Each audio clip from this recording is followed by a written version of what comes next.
A couple of different ways of creating jobs. They can use what we call a wizard. So they can simply just click new, start gathering your requirements. Now, if they've already got jobs on, they can simply just pick from here. So I can't remember what this clamp's called, but so these are all my old jobs that I've got on. I can simply just pick one of these and that would pre-fill my requirement here. I can then go and change it if I want to. I might just change the date so it gives you a bit of clarity on what we're doing. Maybe I'll just change it to there. You can fill in your bits and pieces that you need, reasons. So they can add in a reason why they want the vacancy. These lists here are all predefined by you and they can be client specific. So then if you're doing any MI for them, any reporting on SLAs, you can put in why they're requesting the people they're requesting. You can set fields that are mandatory. So I've got PO that's mandatory here, but you can choose that. And then a PO is an interesting one. So you can get them to enter a PO at timesheet approval if you need to and set that as a mandatory. But if you don't want to, you don't have to. Now I've got TNA set on. So what can happen is the system does allow users to clock it in and out when they're within a radius of a postcode.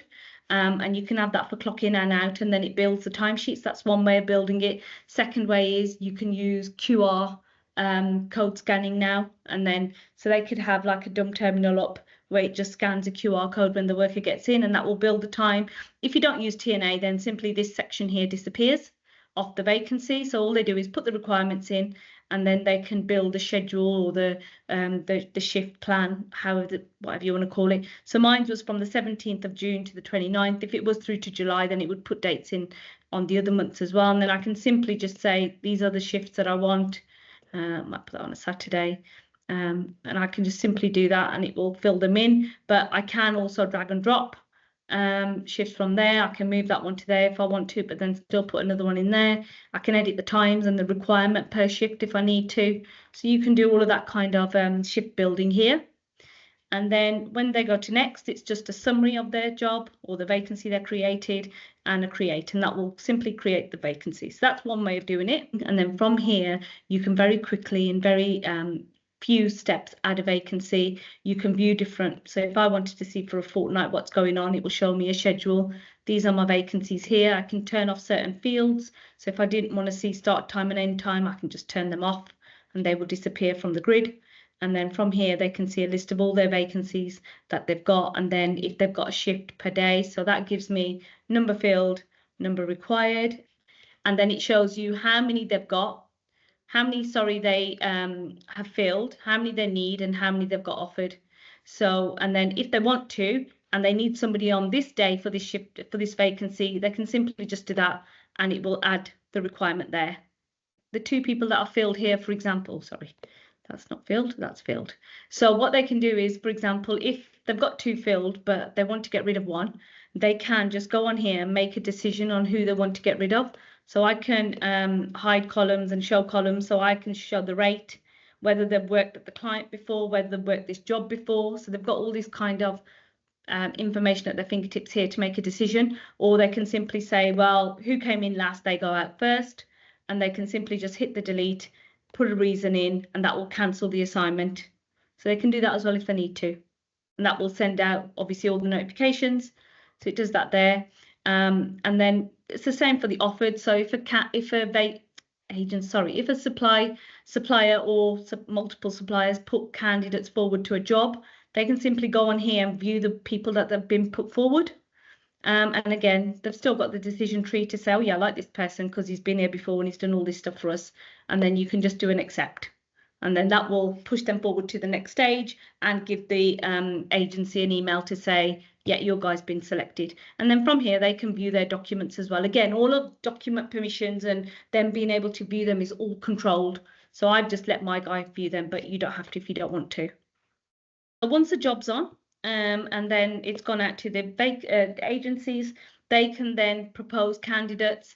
And then there's a couple of different ways, again, you can view them. So you can view them from here that we saw here in the offered list there, or you can view them from within the vacancy view page if you want a bit more information. So when you click on the vacancy here, this will take you to the view page. This will give you a list of all the candidates that have been proposed. and also some information about them. So I've got Sally Ann here. I've got Courtney. She's got some documents. These are all the shifts she's been proposed for. So you've got all of her bits and pieces here that you can view. You've got Beyonce and a few bits of her detail, and then they can approve or reject from here. And then if you have allowed them to view rates, it also shows the rates here. So once they've accepted or rejected the workers, then really the agency would create the placement or the assignment, and then from here they can see who they're going to get on site, and that could be done from what we call shift management. So here it shows me everyone. If I just want to see my field people, I can see everybody that's expected on site. Because I've got TNA on, it's saying this person hasn't clocked in, they're late. So it's saying they should have clocked in at 9. It's dancing around because they haven't clocked in. But again, you can move all the columns around. You can turn columns on and off. So whatever you want to see, you can see in there. And then you can do things like, depending on your permissions, you can do different things from here as well. Now, obviously, as a department, they're probably going to be more interested in the roles that they haven't got filled. So they'll probably look at the unfilled ones for the 17th and say, oh God, you know, we need someone in here urgently, and they might be able to call somebody up about that. If candidates have been offered that they haven't accepted, they can then go on and view them here and then accept them or reject them. So again, just another way of getting to data. And then they've got reporting. So because I had AW on, I've got AWR Centre on, but really reporting. Now you've got lots of static reports in the system. Anybody can see any report that you want them to see. And again, but they can only see data on those reports for the data that you've given them access to. So you haven't got to worry about them seeing data that it doesn't belong to them. So if I want to do weekly, I can change these round into pies and whatever that I want to see here. And then you've got a whole load of static reports that I've given this user access to. Yeah. So you've got scorecards, submittals, cancelled. You don't have to give them access to them, but you can. I've just chosen some. So you've got timesheet summaries, vacancies, worker assignment confirmations. So you've got lots of reports here that can all be downloaded. So when you try and run them, they'll ask you for some parameters on here. And then like start dates and end dates, they can generate them and then download them to Excel and PDF and various formats. And then the other way of reporting that we've introduced is like drill through kind of reporting. So we created our own drill through kind of reports.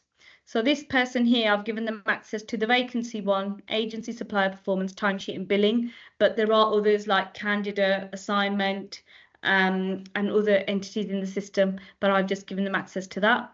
They can then go onto here and just change the range, and say if I want to see something from December through to June, I can just change the range in here, apply that, and you'll see that the numbers will change.